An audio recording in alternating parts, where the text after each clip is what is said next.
Good morning. Nice to see everyone here and all the people on the Zoom call, which I don't see, but I know they're there. Uh, Gentlemen, can you pull up the screen so we can see the folks? Welcome to First Center. Thank you, Reverend Judith. Nice to see people at the center also.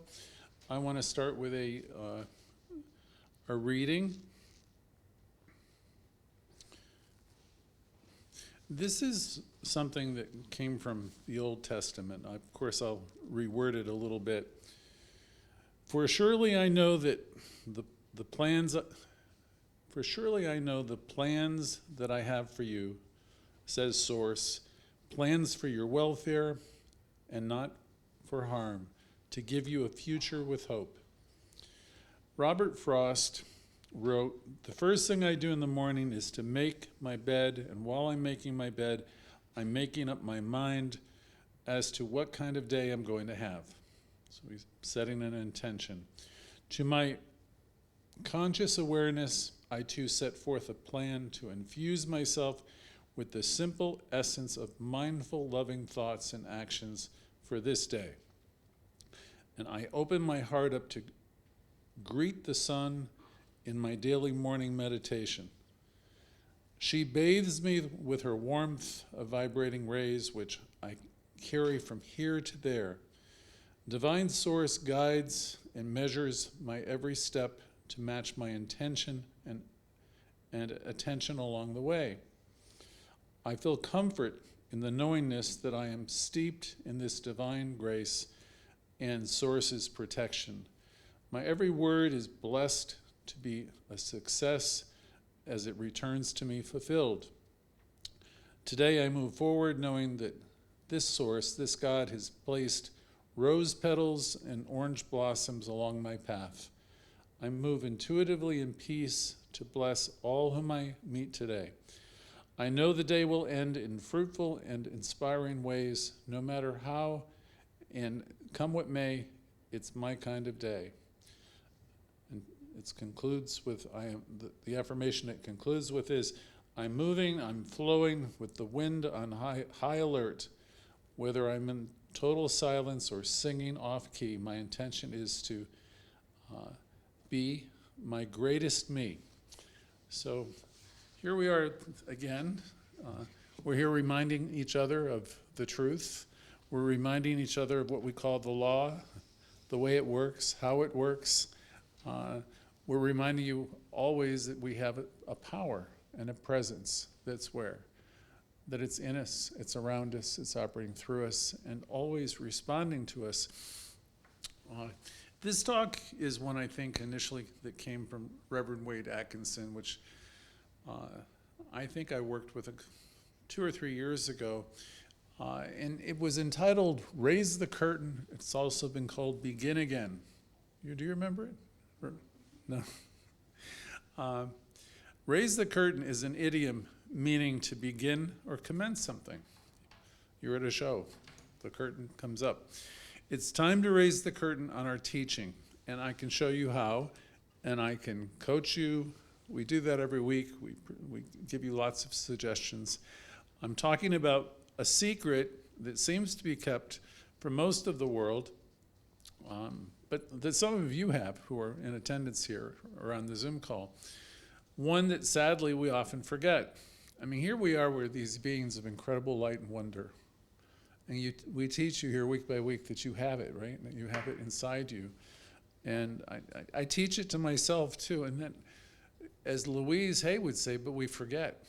And we forget a lot. And how do we get ourselves to a place where we remember more and more often, where we can come to that place? So as the lesson goes on, this is something we sadly forget. If we embrace it, if we're deeply committed to the awareness that we have it within us, and we practice it, if we employ it, and even if you can learn to put a demand on it, you will always succeed. So the idea behind this talk always is, spirit seems to be the uninvited guest. And we have this power, we have this bank account that's Ernest Holmes spoke of, that's downtown, ready to be drawn upon. And yet, for some odd reason, as wealthy as we are, with this enormous ability and talent and unlimited resources at our disposal, we don't set our intention each day like the lady said in that opening reading, with the best in mind and all of that. We wake up and some of us say, oh God, it's morning, and we get into this thing. And of course, we'd love to be the people who have the practice where we can just turn it all around and begin knowing that I'm plugged in, I'm connected, I'm on fire with life, and life, responds to us, because it does. So if we learn to embrace it, as I said, and we become more committed to the practice and employ it, my teacher used to say, you can put a demand on consciousness. And that sounds strange to people who really don't know this teaching, but the thing is, it isn't, the way this works, we don't pray to a God above that's going to bestow gifts upon us, maybe. Okay? It doesn't work capriciously.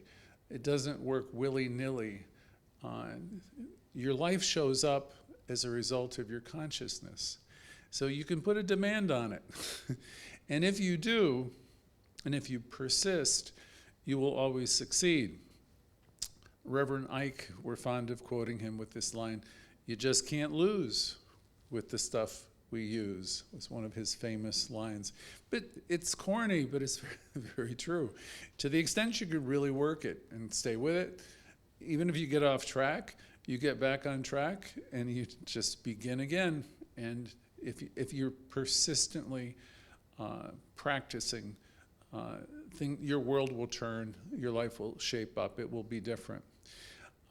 So knowing that we have all this power, this was Reverend Wade's words, let's not waste any time. Let's raise the curtain, let the show begin. You'll be amazed before long if you practice it, if you just, it was taught to me many years ago, this was from Edwene Gaines, of course. She says, I look to see the God in the good. And she used those two words interchangeably, wouldn't make no difference. I'm looking to see the good. I'm looking to see the God in the good, the good in the God. If your preoccupation is to try to see the upside in situations that don't seem to be good, if you're doing that, you really are a religious science practitioner, or you're a truth student, because your preoccupation, your sole preoccupation is thinking and seeing there must be good in this somewhere. Okay, because you can do it the other way, which is some version of, ain't it awful, and this has happened, and I don't know why this is happening to me again, and all the things that are wrong. But if you have the singular focus of knowing that there is good here, and that I'm connected with this good, and I'm one with this good, if that's your focus, and if that's where you're coming from, your life will start to arrange itself and mirror that understanding. So we don't want to waste any time.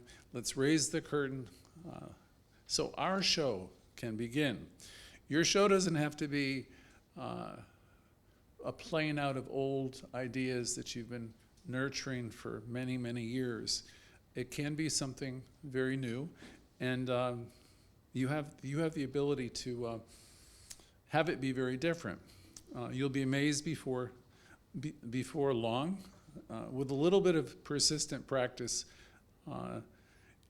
it was told to me years ago that there's an acceleration that happens. Okay, you might not get everything you want like right away, but if you persist in coming from this connection, knowing that there's good, there's God, if that's your preoccupation, if that's the way you're teaching yourself to see, you'll be amazed before you're halfway through.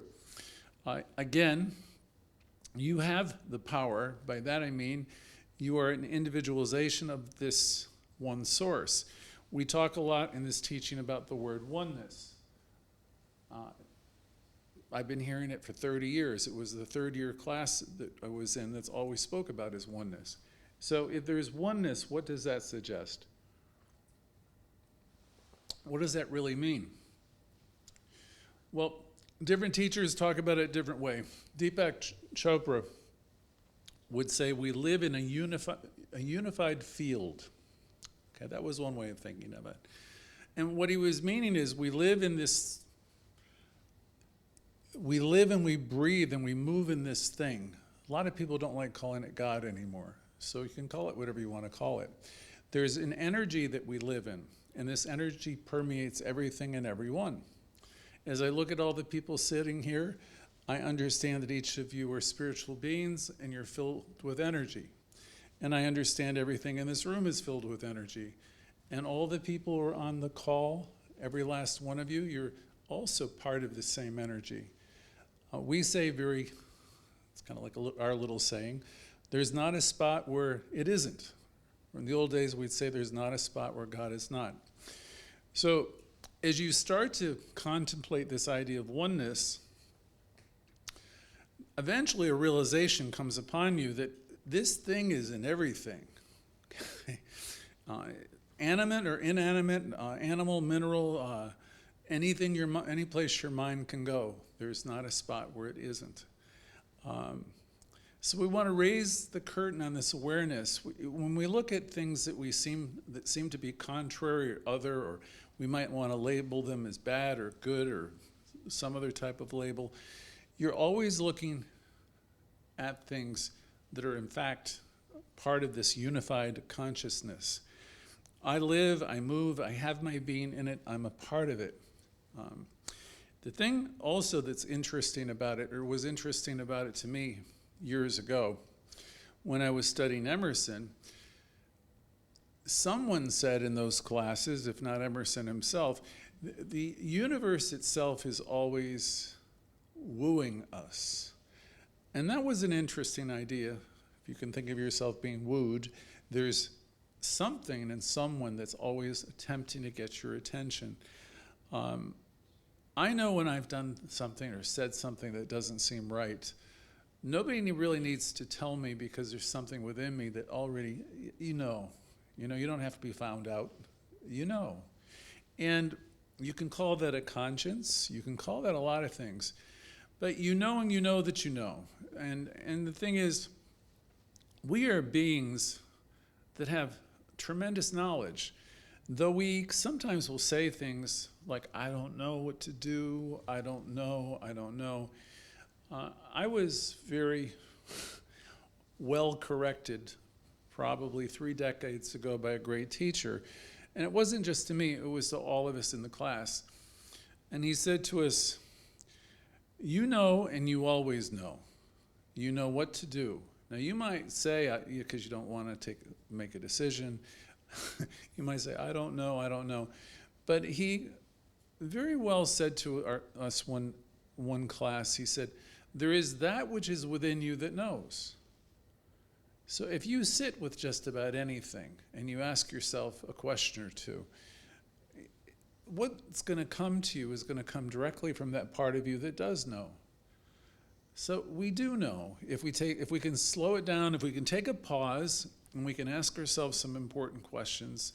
One of them that I used to utilize occasionally, and it'll never lead you in the wrong direction, is you can ask yourself, what's the most self-loving thing I can do right now? And you're going to know. Now, it doesn't mean you're going to do it. See, you have direct access to spirit. You ask those kind of questions, you're going to get the answers. So that's a practice. I don't usually talk about it often, but the thing is, when you do ask yourself those questions, you'll get answers, and because you always have guidance. And now whether you want to listen to it or not, that's another question. Whether you have the courage to act upon that guidance, that's another question. Because if you ask yourself, what's the most self-loving thing I can do right now regarding any situation, there's going to be a knowing that you have. And then the next thing is, but if I do this, all these things are going to change. So there comes some hesitancy for some of us. We're all connected, though, to this source. The source is available to us in to the extent we can learn to use it and trust it, things will start to shift. So I'm presenting in a very simple way, I'm presenting some big ideas. We live, we move, we have our being in this substance. You can't be separate from it. Even if you wanted to be, you can't be. If you begin to understand that you have this power, that you're partnering with this power, and you invite it in, as my dad often said, spirit won't be the uninvited guest. In other words, you can fly solo and do what I want, when I want, and how I want. And if you're living your life that way, you're going to hit lots of walls. But if you want to slow it down and meditate upon the idea that I have power, I am one with power, I'm one with life, and begin to listen a little bit and listen to the guidance that it will offer you, it will give you the guidance you need. So we have this power. Please know that. We have it to use for good. It's operating in us and through us. You might even say that to yourself. I have the power. It's in me, operating through me. We are directing the things that are happening to us. Now, we direct things consciously, and oftentimes we're directing things unconsciously. Unconsciously will be a whole body of thinking and thoughts that I talk about all the time, that's beneath the surface. It's been part of my training, part of what I learned when I was a younger kid, and part of what I learned from my parents. And with that type of understanding, it's old beliefs. It's the stuff we talk about with the four agreements. It's the stuff we talk about when we talk about the racket or the belief system. We have this whole body of thought that we just, when we're functioning automatic, we're not really in new moments because we're responding to what we've been taught. But you have the ability, if you want to be in new moments, to meditate some, to center yourself and recognize and know that I am one with power, and let that power inform me and declare something that's true. And the thing about affirmative prayer, which we teach you here, is anything unlike the truth you're declaring comes into your awareness, and you have a knowing. I might be affirming that I'm tremendously successful and all is well, and I might get into that type of affirmative prayer, and then something will come up for me that'll suggest, oh, no, you're not. You're really not because. Well, when that happens, this is really what I always talk about. You've struck gold, because what you're doing then is you're getting at the underlying beliefs, the things that that are holding you back. In the prayer process, you have an opportunity then to deal with the things that are beneath the surface, so you can neutralize them and replace them with ideas of truth, ideas of power. Ernest Holmes said you have executive power. This teaching tells us that we can change our experience. And that's amazing, because if you think of your life, and everybody knows where you've been stuck, no, I shouldn't say everyone doesn't know, but you know where you've been stuck. And you might think that it's too late and I can't change this. The die is cast, my life is this, I'm married to this person, this whole situation is like unbelievable. But you have power at any moment to turn things around, to change your experience. You do. You can go into a deeper place and you can get clearer about who you are, and you can get clearer about who you have come here to be. You can begin to let go of the lesser ideas that you might be holding on to. You can develop what we call a certainty of purpose, and you can begin to create and achieve the things that you want, that you desire, as you allow this guidance to come in. We all have this wondrous, what we call internal guidance system. If you listen, you're always going to know. I mean, that was one, I can't remember where in Emerson, what essay it was, But he would say, if you're doing wrong, you're going to know it. And if you're in alignment, you're doing right, you're going to know it. You know, and you know that you know. That's something that's really wonderful. If you listen to it, again, it woos, it informs, and we all know we have the right information at the right time. Please let yourself be corrected, like I was years ago with that idea when you try to say, I don't know what to do. It would be better for you to sit and say, put a demand on consciousness and say, I know what to do, or ask yourself the question, what's the most self-loving thing I can do here? And I swear you'll always get your answers. We're learning and we're moving quickly. All of us adapting to new things, a new world every day. It's mind-boggling, actually. Nothing is the same, and we know that. The world that I used to know only 5 years ago, 10 years ago, it's like, it's greatly changed, right? With all the change, ultimately, if you center yourself in the awareness of Source and your place in it, you're going to know all is well. We live this very brief and precious life, and we're here to experience it and to be alive in new moments. We're here to be awake and to be trusting. We're experiencing change, which we sometimes forget. When we experience change, many of us are experiencing change as loss. We interpret it as loss. Things are always happening in our lives, in the lives of the people that we love. And we can use our bodies as indicators as to what's going on in our mind. When there's change, are you meeting it with a sense that all is well? Or are you meeting it with grief? Or are you meeting it with a sense of loss?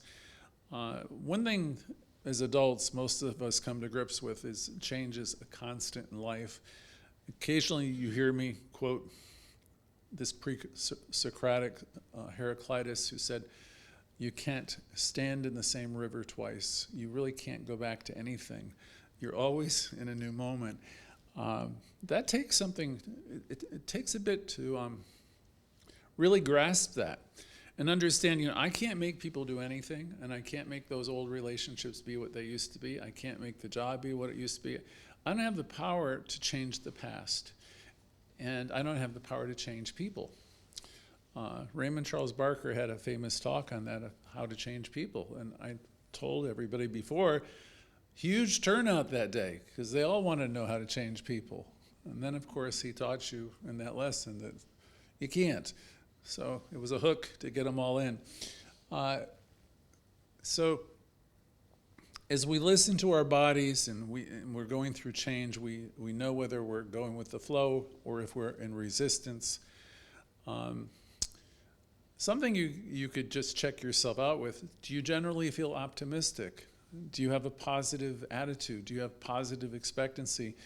Thursday nights I ask the question usually, what's it like being you, in our self-healing class, which is our Louise, Ernest Holmes class? Because whatever you're predominantly feeling throughout the day and the week is creating your days. In other words, if I'm walking around with positive expectancy, most likely I'm creating an experience for myself that's going to show up that way. If I'm walking around in a cloud of doom and gloom and a sense that, geez, my life isn't working out, terrible things are happening, and if that's what you're doing, you definitely can do something about that. You can really stop that, and you can really take a pause and put yourself in a new place and begin working with yourself. That's the work we do. People have asked me, what's this thing you talk about, the work? And someone recently sent in a letter, and he really got it. It's the work we do is the work we do in consciousness. It's the preoccupation we have in seeing the good. It's the preoccupation in not being the critic anymore. It's like, okay, we all know there's a lot of miserable things happening in life, and you can probably make a list in your own life. But if you're practicing this teaching, you're developing a preoccupation and seeing the underlying good. And sometimes it's hard to do. But the thing is, if you're in this teaching, you're really trying to embrace it. Your preoccupation is to see the good. And, we all have our lens, our filters. The filter of a truth student or a practitioner is to see the good. Again, Edwin Gaines, I'm here to see the God in the good. That kind of person is stepping out of the realm of the ordinary. That type of person is not the typical person you're going to meet on the street. That type of person has a certain bit of what we'll call spiritual awareness or God awareness. And they're knowing that they're walking in the world, and they know that they're a spiritual being, and they're seeing other people. And even if they don't greet them orally, in your mind, as you're greeting people, you're acknowledging, I acknowledge the God in you. I acknowledge the spiritual being that you're in. If you're walking through your days and you're seeing and sensing and knowing this God, this spirit, is in everything, well, then you've got this consciousness that's rather transformative, because you have awareness yourself and you're seeing it in others. I'll go back to the time of Christ, which was love your brother, love your sister as yourself. Because in fact, we're all interconnected. Everybody's a part of one another. The world that we live in, people who are in other countries, the planet that we live in, everything that you can conceive of in your mind is filled with this God energy. So if we can tune in ourselves and get into that place where we realize, I'm part of something. Yeah, I'm a spiritual being. I'm an individualization of God, right? But take it one step further, and so is everybody else, okay? Whatever it is that's inspiring me and animating me, and it exists in everyone else. And whatever it is that's moving through me, that's causing me to evolve and change and grow, it's in everybody else. Now, everybody may be in a different place of understanding, and they are, and so what? You don't have to have people be like you. People are going to be, I'll say, operating sometimes like they're in the dark ages. And you yourself may be having your days where you feel you're not anywhere near where you want to be. And when I say so what, I don't mean that in any disrespectful way. It's just that people are evolving, okay? And I have days where I think, oh my God, I'm like this, have all this understanding, right? Really something. But then, you can find yourself 2 days later in a whole different place where you don't think that you're in a very good place at all. What we do is we come into the teaching, we practice. The more you come together, the more you join in on a Thursday or a Sunday, and the more you do some reading yourself and meditating, you're lifting yourself up to a higher place of understanding. It's easier for you then to see other people as they truly are. People are what we used to call evoluting. They're getting along with the best they have. The last thing they need is our condemnation or our judgment. Louise Hay offered us a great gift when she said, never, never, never criticize yourself. So that took a lot of work for me. Still, never, never, never criticize yourself. And then the thing is, she would offer you, please extend that to other people too. Stop criticizing people. Understand that everyone's got their stuff and they're having their day, and let them off the hook if you can. Step out of the role of being judge and jury, and understand that everyone is evoluting. They're getting along. They're doing the best they can with what they know. So as we come into a morning today where we want to raise the curtain on our consciousness, the question comes up, do you feel fulfilled in your life most of the time? Are you generally optimistic? One of my dear friends, Danny, used to always say, do you live your life with positive expectancy? Those are all big questions. Or are you somebody who's just kind of like always thinking, what's the worst that can happen? Or you're almost waiting for the next shoe to drop. See, your view will determine so much. If you're living your life with positive expectancy, you're looking to see where's the good in this, or where's the pony in this? Is you know that story. Even when things are tough, there must be a pony in this. Even when things are really seem terrible, there's got to be good there. And what we do here is we learn the teaching, we live, and we practice seeing the good. If you have a sense in any way that your life is off track, or you're not having fun in your life, then you can do something about that. If you're here for the first time and you're going through something and you're having problems in relationships or you're having health challenges, as many people have had recently that I've spoken to, a lot of people are dealing with a lot. So if you're here, I'm especially glad you found us and that you're listening. We have this little secret here. Again, we're raising the curtain on it today. You can't lose with it. So I invite you to calm down and know, would be a statement from Louise, say that all is well. And you might say, how, Greg, but things are really awful. And I would say, start taking some deep breaths and breathe in goodness and God and tell yourself that everything's in divine order. And keep doing that and say to yourself, I am supplied and supported. And keep saying that. Affirmations are powerful. They may not yet be a treatment because you may not entirely believe them, but they're a great starting place. All is well. Everything's in divine order. I am supplied and supported.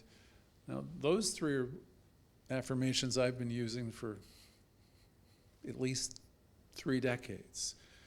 Everything is perfect is another one. That was a tougher one. It's tough to really say it when your life is going through chaos. But the thing is, there is another one I would used to say is, this is God in my life. And what I would be trying to get myself to understand when I would say those things is, whatever is going on right now, however it looks and feels, and sometimes it doesn't feel great, you're at a point where you're changing. And things aren't so much happening to you as they're happening for you.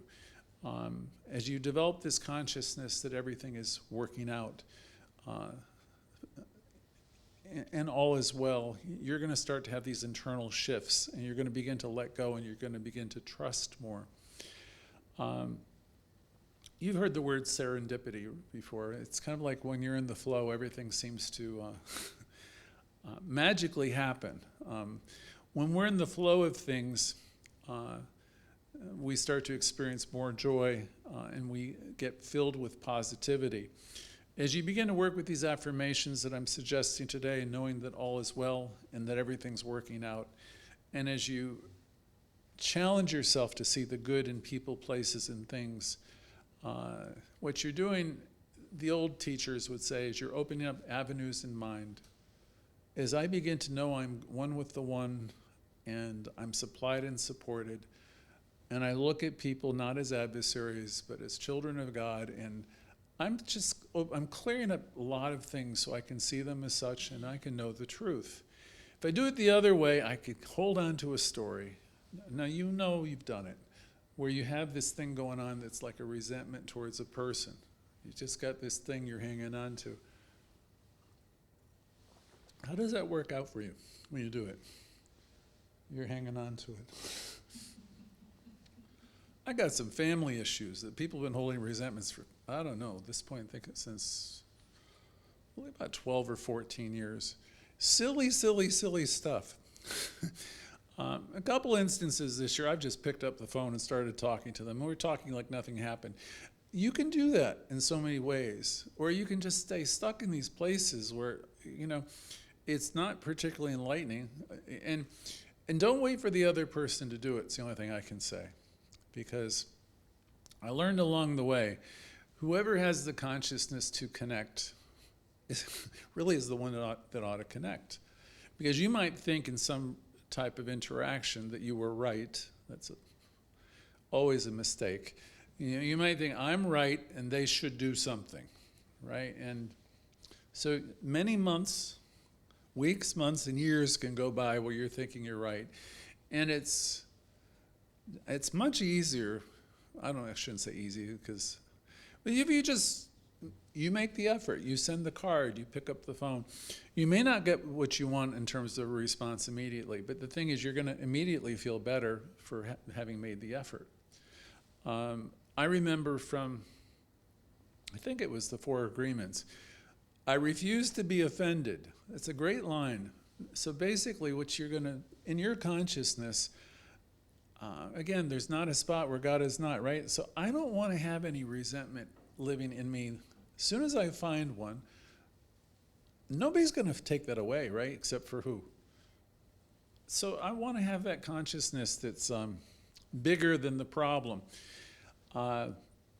So we want to raise the bar and all this stuff, and we search our some of you meditate in the morning, some of you do at night. There's a whole bunch of 12-step people who join us, and they do a meditation every evening. It's called a 10th step prayer, where they search the day, and where they've been amiss, they acknowledge it, and they have the willingness, I'm going to correct this. It doesn't really matter how you're received on the other end. It's just, if you're learning to live the affirmative life, you're committing yourself to examining your life. This is Socrates, the unexamined life is not worth living. You look at your life, and when you realize you've made some mistakes, you just have the willingness to make the corrections as you can. So we have power. We can't lose as we learn to use it. Life is reflecting us perfectly. So today we relax, and we know that we live and we move and we have our being in this perfect spirit. It responds to us, and all is always well. We know when it's, when we're in the flow, again, there's this sense of, you can sense it. You might have a sense of serendipity, as I said before. I was told many years ago, if the universe has a will, and some people say it does, if it does, it is to express itself, for us to express ourselves, and for us to blossom and grow, and for it to express through us in greater and greater ways. You're not meant to live a small life and live in a corner and not be seen and not be known. From older scriptures, they tell us not to hide our light where? Under a bushel, right? You have this light in you, and let it shine. And that takes a lot, because a lot of people, have lived their lives in a very small way. They don't want to be noticed. They don't want this. They don't want that. I'm reminded by a good friend of mine that this experience we're having is not a dress rehearsal, and you're here to shine.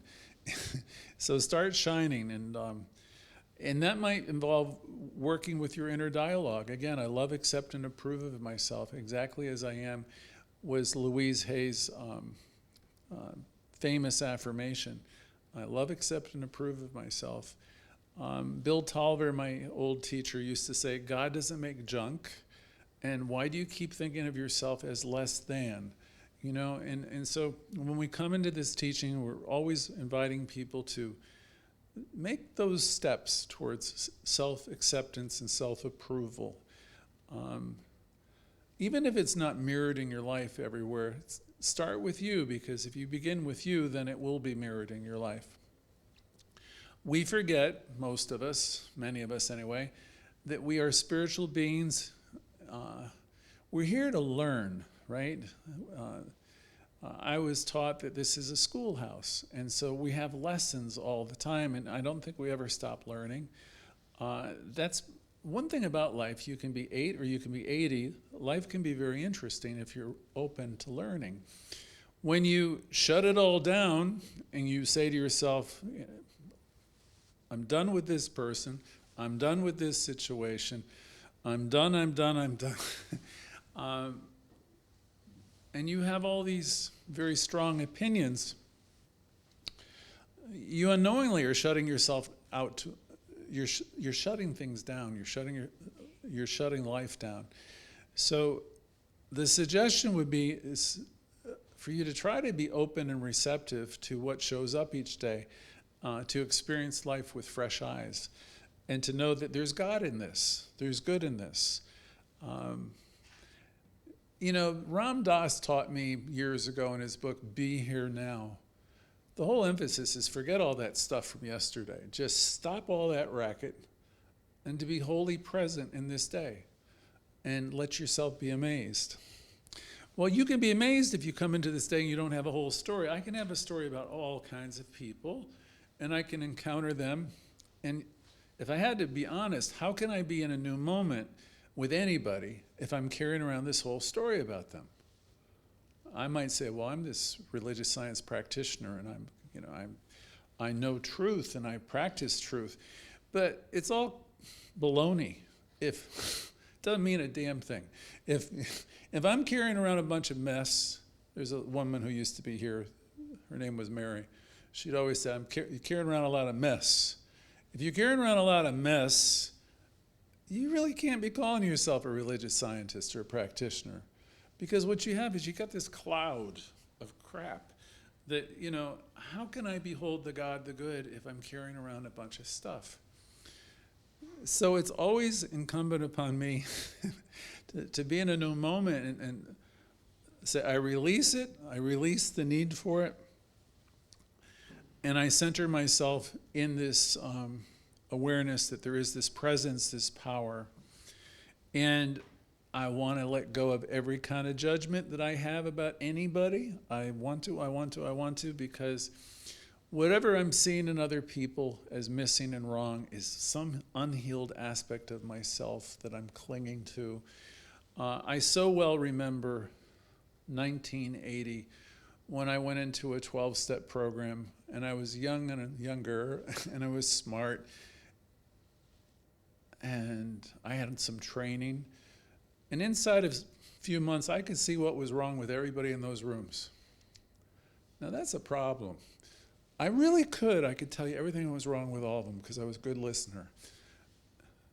And that reminds me of a story of Bill Cameron, who was a Unity minister who was studying abnormal psychology and all that. He was going to get a PhD. And his great story to me was, he said, Greg, I just realized one day, all my years of studying about classifying what's wrong with people, he says, I realized that I'm doing everything backwards.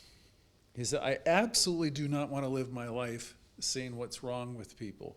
He got out of psychology and he got into the ministry.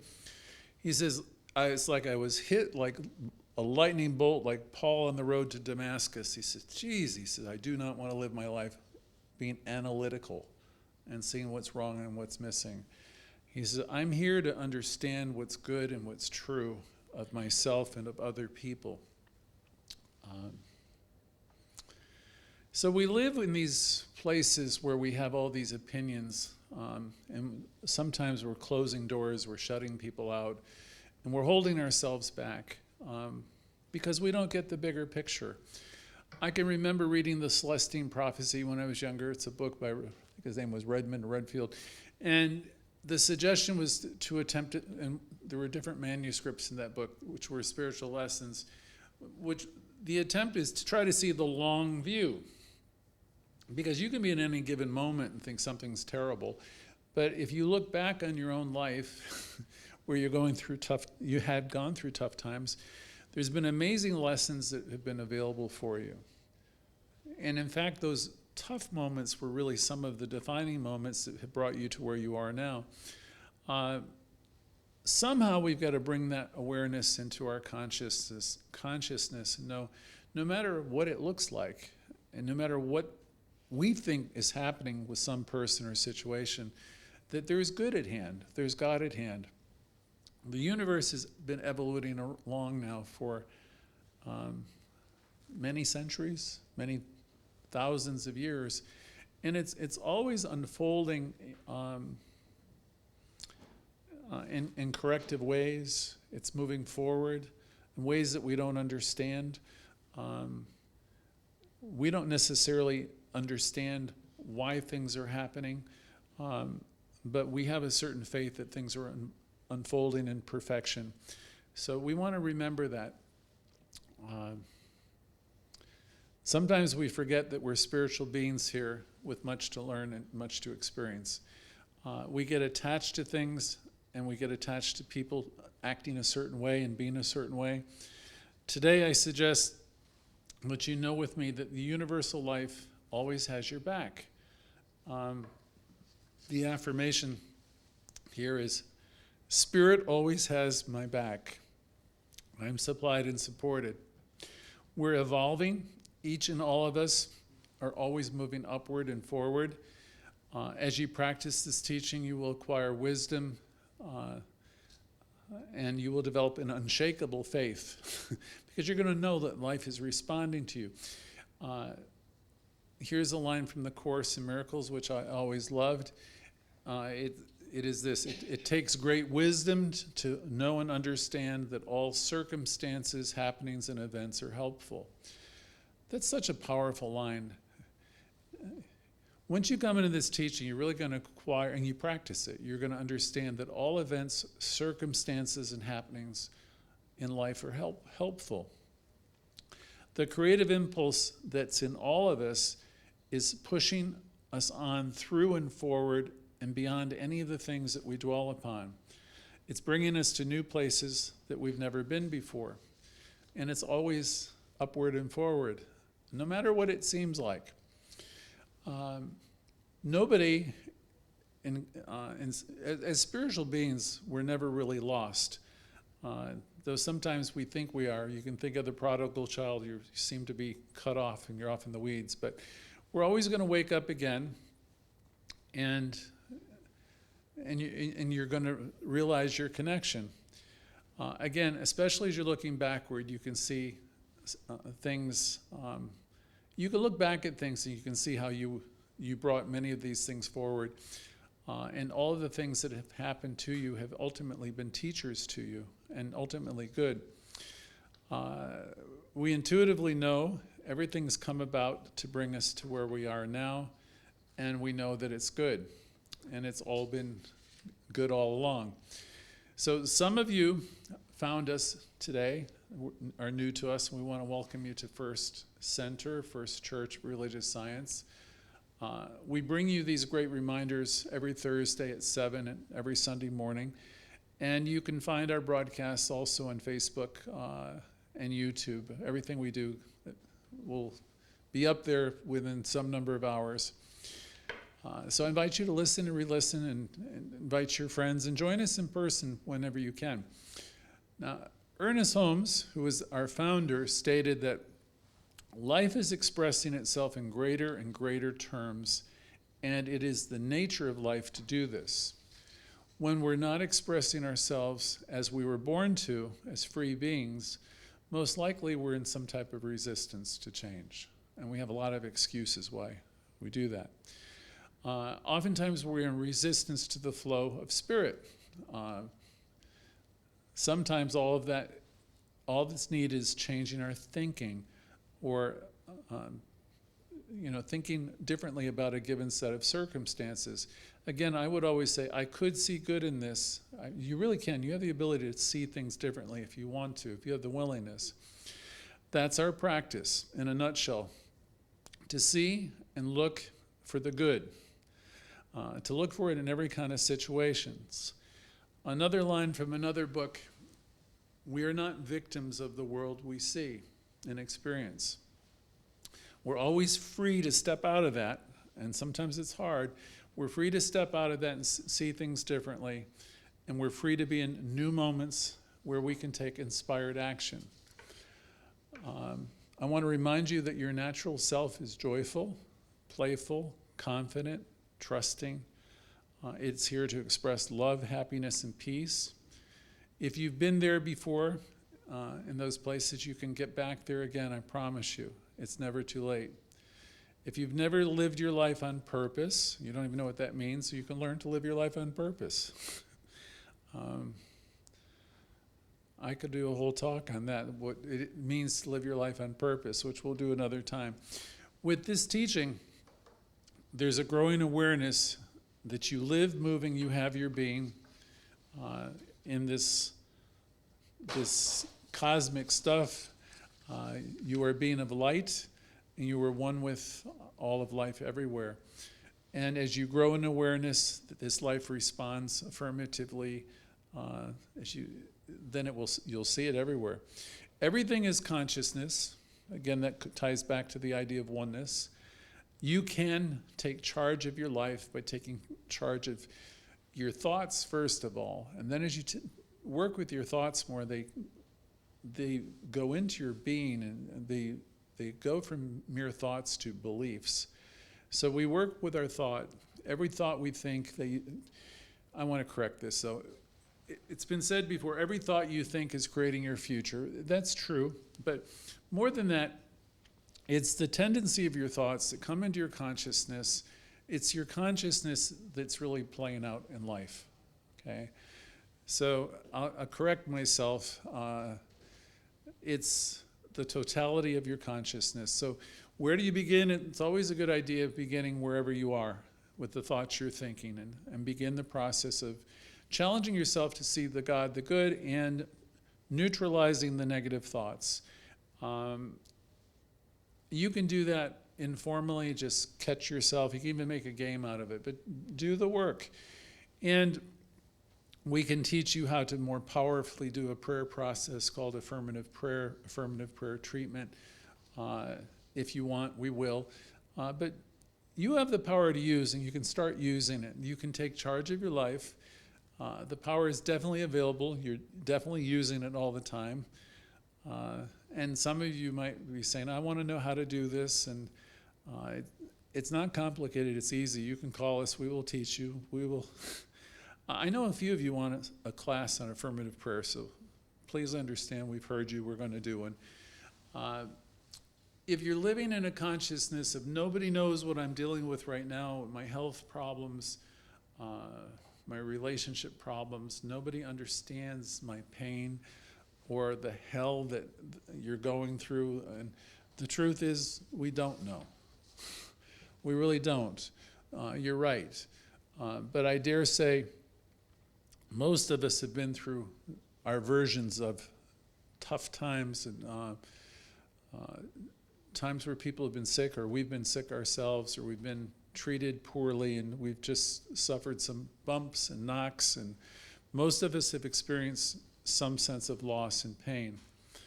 I remember Emerson saying years ago, you can look it up, I forget which essay it's in, he said, the finite alone has wrought and suffered. The finite meaning, like we suffer, we have suffered. And he said, where the infinite lies back in smiling repose. I had to think about that one for a long time. We suffer because we want what we want, and we want things to be a certain way.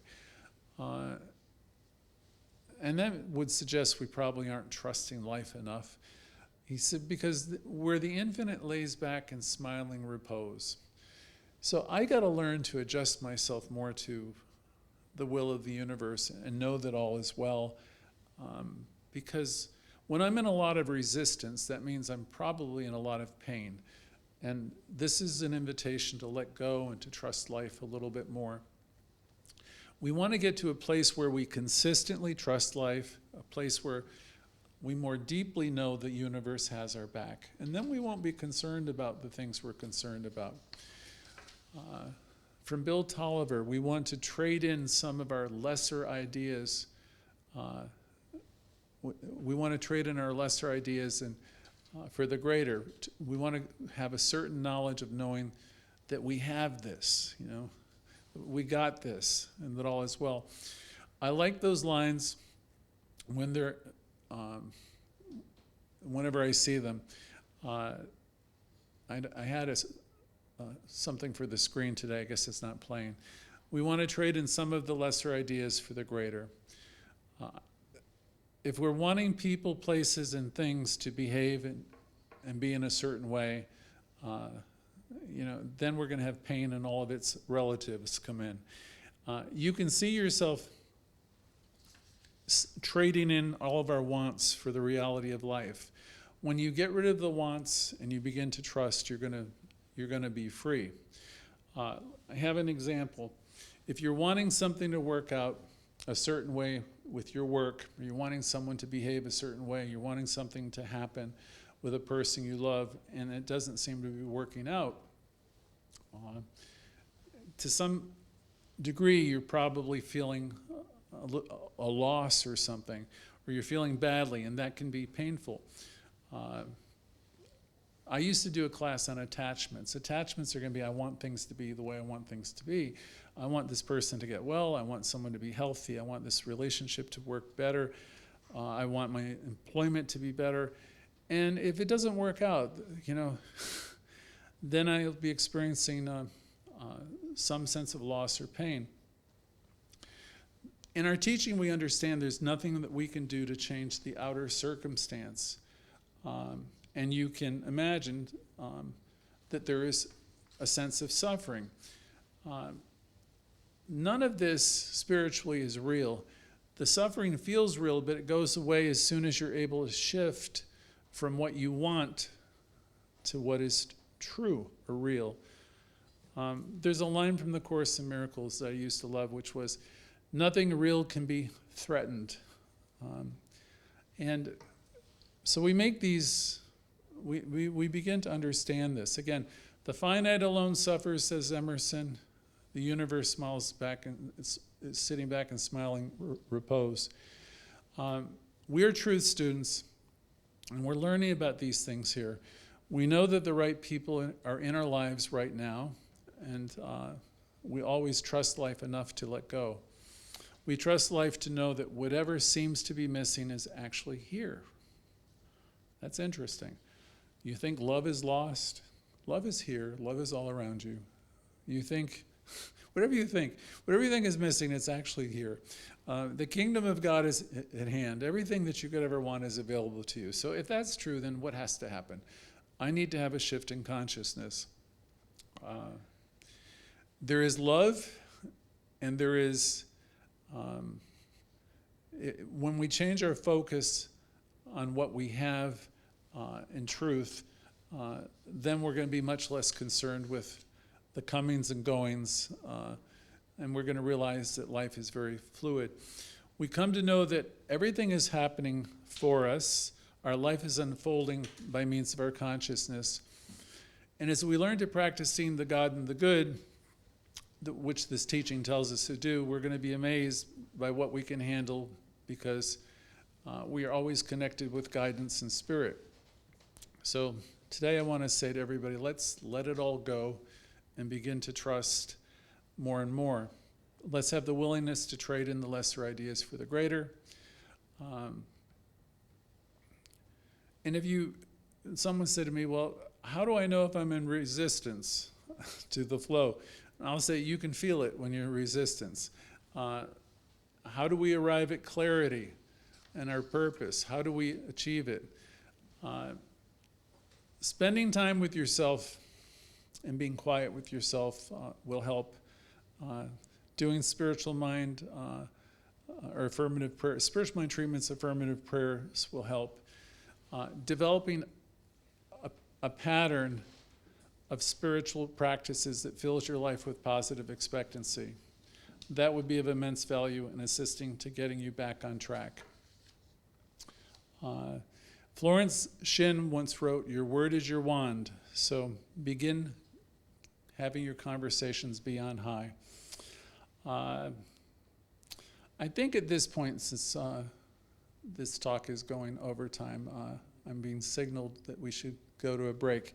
So we're going to go to the other side of this, and you can share your good news today and share what's going on for you. And understand, we'll close by saying the universe is always saying yes to what you predominantly think. It's doing so endlessly, and so it is.